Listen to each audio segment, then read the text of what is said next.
college, I had a detective that was one of my professors early on, and he was a retired detective from one of the LA area police departments. And just hearing his stories, I kind of fell in love with the field itself.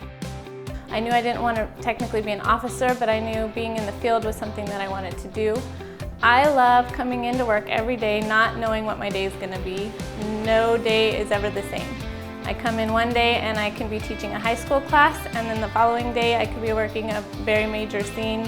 I could be up in a helicopter at times. I could be working with the fire department another day. I just never know what the day may bring, or within even the next hour.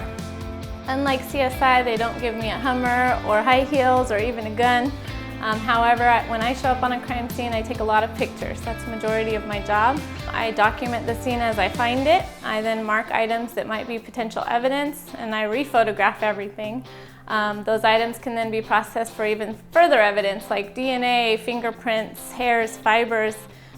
When people ask me what I do for a living, they're often surprised when I tell them that I am a crime scene investigator, as I think most law enforcement, unfortunately, can tend to be predominantly men. However, in our field, it's actually becoming more and more women.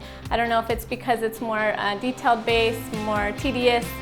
Man or woman, it's just one of those jobs that you either love it or you hate it. I've been asked a lot about how to get into this field in general. My biggest advice is taking photography, even if it's just for fun. That's a majority of what we do. Another advice I can give is that every department that you would ever want to work for has different requirements. So do your research, find out what each department entails and requires within that field.